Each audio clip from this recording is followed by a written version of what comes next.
Nobody starts at the finish line. You have to start somewhere. In order for you to get to where you're going, to meet that destination, you can't think that you're going to get there instantly. Welcome to another episode of the Mrmindfulminute podcast, where we touch on different things of different topics on how we could go from a nothing place to a something place. And today we are talking about not cheating yourself. Yep, not cheating yourself. I always say, don't cheat yourself, beat yourself. And we have to understand the full premise of that. We have to know why we actually sometimes cheat ourselves, why we shortchange ourselves, why we devalue ourselves, why we don't put in the effort that we need to put in, why we don't execute on things, why we don't hold ourselves accountable. We are covering all of that today. And so, where did the idea that I actually got, the whole concept of don't cheat yourself, beat yourself, actually came from? It came from me jogging. I was working out and I was at the track and I wanted to just stop. I really wasn't feeling it. My head wasn't in the game, so to say, and I just was like, legit, I'm over this. And I started saying to myself, don't cheat yourself, beat yourself. It just popped into my head.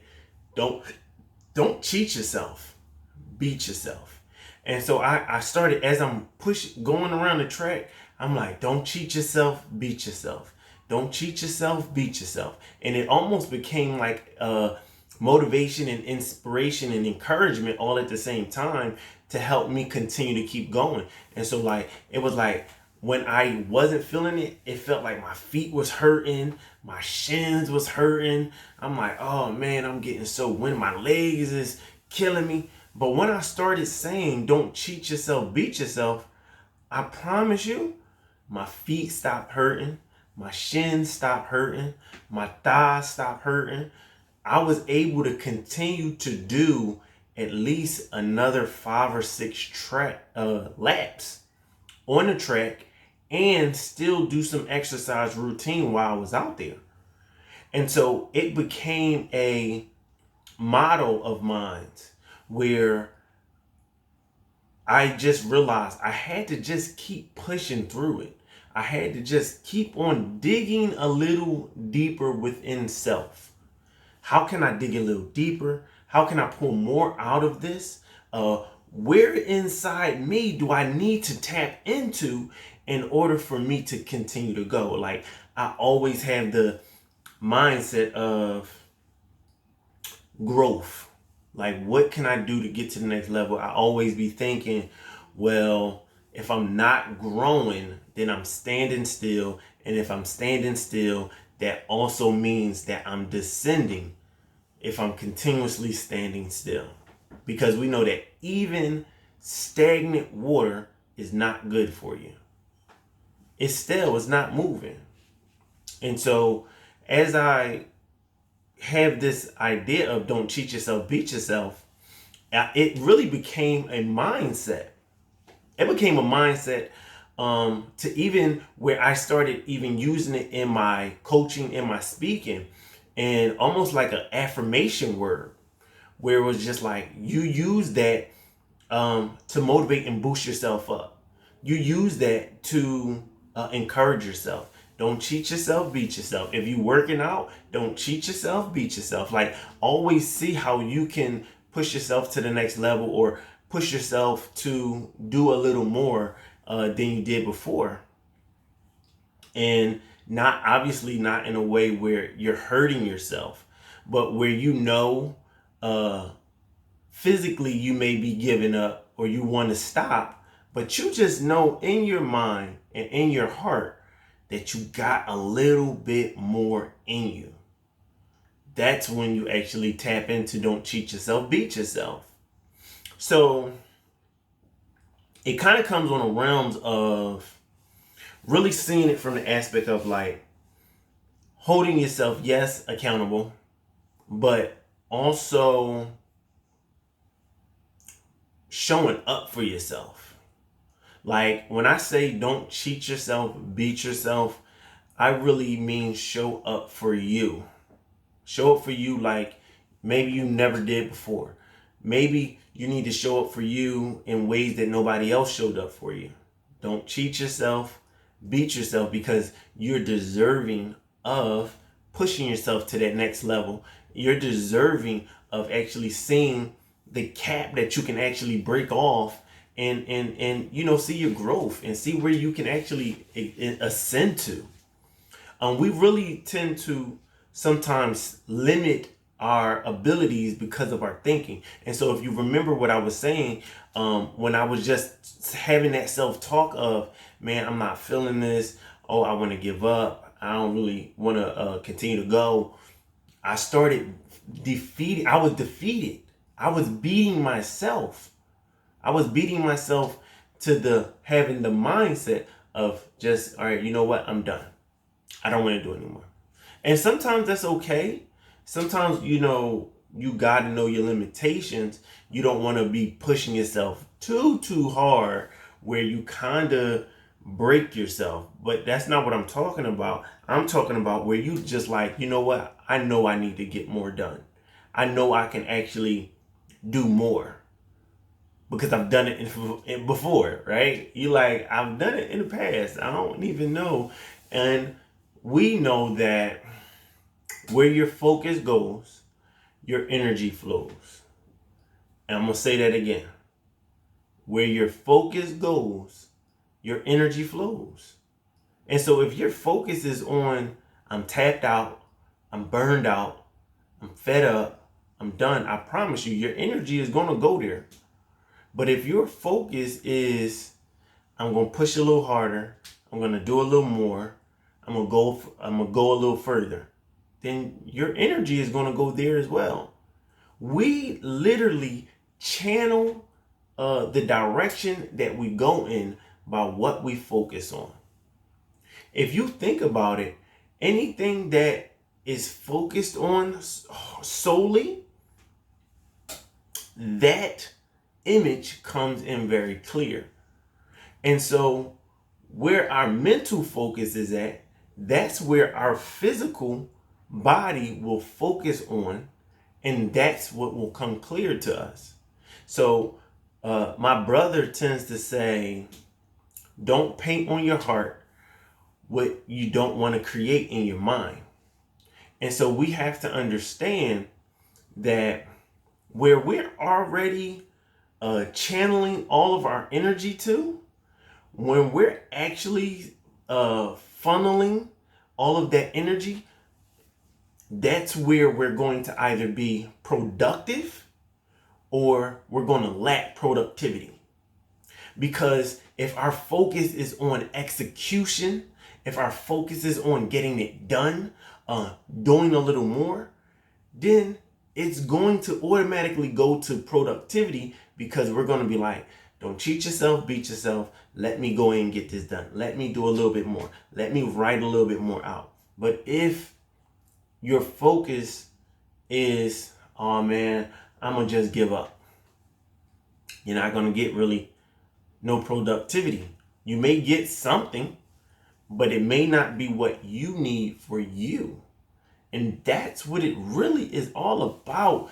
Listen, it's about you actually defeating yourself and your limited beliefs of your non-capabilities. Now, obviously, there are just some things that you're just not capable of. And I'm not talking about, like, you really legit, you got to know your capabilities. You got to know your capabilities and you got to know your limitations.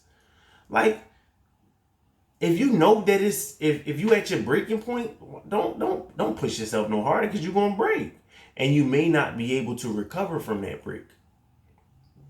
And if there's a situation, or say maybe you got a health condition, well, you don't want to say, well, don't cheat yourself, beat yourself.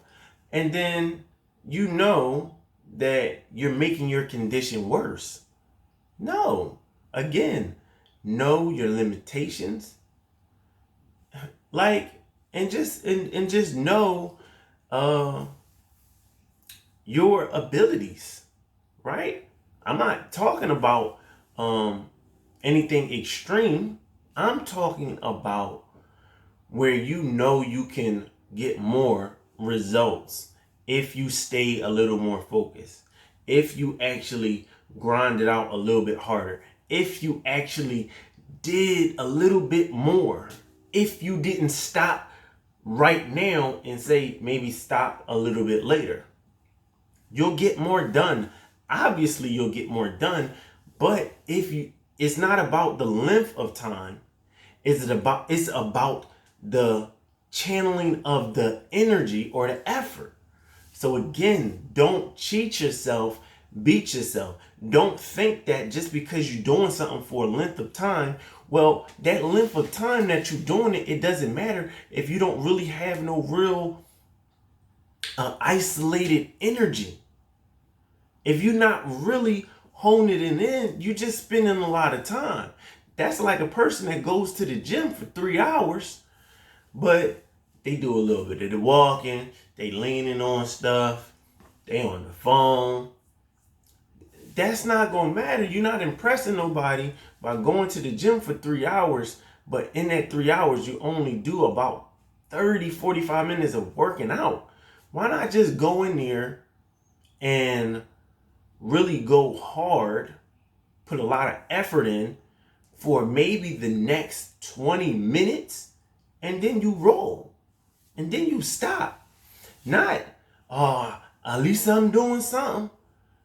Okay, yeah, they say something is better than nothing, but you are exhausting more energy by just not actually putting in the full effort. And so now you're not going to get maximum results. That is what's going to happen. And so the idea of don't cheat yourself, beat yourself, is everything wrapped around you getting maximum results. You getting maximum effort out of yourself, which in turn is going to give you more energy within self, because you are tapping into you. You're digging a little deeper into yourself. So what are some ways, right, or areas where we can actually improve in? We're actually tapping into ourselves, right? Well, some of the areas is when it comes to limiting beliefs. Like, tap into yourself and start believing that you are capable. Start believing that you have the drive inside you. Stop saying that, oh no, only they are capable of that. That ain't something that I can do. Well, you are defeating yourself. Do not get into the ring and punch yourself in the face, because you already lost the fight. So when we say don't cheat yourself, beat yourself, you are not going to do anything which is self-talk yourself out of giving up early. You're not going to negatively say things to yourself that's going to make you stop. Because the moment that you start shifting your mind into, I'm done, that's it, it's over, I promise you, your body is going to follow. Your body can't follow what your mind is not conditioned to do. It is not possible. You can say, oh, well, my body is strong. But if your mind is weak, then your body strength don't mean anything. So we have to really see the strength within ourselves by getting rid of those limiting beliefs, right? Really, really breaking that idea and that construct. So something else that we can actually improving is being genuine to ourselves, being authentic to who we are. Well, when we have the idea of don't cheat yourself, beat yourself, well, that is also going to help us to say, let me be true to who I am. Favorable, unfavorable, good, bad, indifferent. Let me be authentic to who I am. Let me speak and live my truth. And so once we actually say, don't cheat yourself, beat yourself. Well, see, by you not actually walking in your truth and living in your truth and speaking in your truth and being authentic to yourself, you are cheating yourself. You are cheating yourself out of your own uniqueness. You are cheating yourself out of the possibilities of actually removing the cap of you loving who you are. Because when you cheat yourself, you are now in essence telling yourself you're not deserving of being your true self, your true being. So we have to learn how to take information in, but not take information on. And so what I mean by that is there may be some teachings that you receive. There may be some things that you learn, and you may either resonate with it and you're trying to figure out, how can I take this information that I got, or this belief system that I got, that I have, or that I received, this information, and make it mesh and be comfortable with me. Because at the end of the day, that is going to help you be the strongest version of yourself in that information, in that belief system, in that idea. So do not cheat yourself by actually not being authentic and genuine to who you are. So something else that we tend to have the mindset of, and we want to get away from, is the mindset of doing things that is going to only promote people pleasing. Well, that's, again, don't cheat yourself, beat yourself. Because one of the biggest forms of people pleasing is not expressing how you feel and saying what you think they want to hear. That is very, very difficult. It is very, very hard, because if you're a person that is caring, if you're a person that's loving, you don't want to hurt anybody, you will forego your feelings so you can protect theirs. You're like, I don't want to hurt their feelings, so I'm not going to say this, I'm not going to say that, even though inwardly, deep down inside me, it's some things that I want to say that I know is going to probably hurt them, and I don't want to hurt them. But what's happening is you're hurting yourself. You're hurting you. Don't cheat yourself. Don't cheat yourself out of fully loving you and by speaking your truth. You have a voice, and you also have feelings, and your feelings matter. Tap into expressing your feelings. Tap into knowing that you matter and everything about you matters. Not just one part of you that matters, all of you matter. Whether it's a thought, whether it's a feeling, all of you matters. Whether it's a desire, whether it's a want, whether it's a need, all of you matter. So don't cheat yourself, beat yourself, and remember that you have the ability to actually grab the greatness that you have within inside yourself. And the more that you actually walk and speak in your truth, the more that is going to help you to actually grab your greatness. You have to actually find the things that helps you to be natural in who you are. Find out what you're comfortable with and flow with that, with those things. Remember, where your focus goes, your energy flows. And so if we're seeing what actually flows to us and through us, it will help us to remember we do not want to cheat ourselves. We want to make sure we are beating ourselves and doing everything that we can to make us better. That's what the mindset of don't cheat yourself, beat yourself fully means. Doing what you can to make you better. So remember, greatness is within you. Greatness is a mindset. And my challenge is to go and be great. And so now it is time for my moments. So one of my moments that I can remember having is sitting down in my sister's house. I was sitting down in my sister's house, and my best friend was at the house, and we were maybe in our early 20s, maybe early teens. Yeah, I'm probably say like early teens, and not early teens, more like late teens, like 17, 18, maybe even 19. I doubt it was 19, maybe like 18.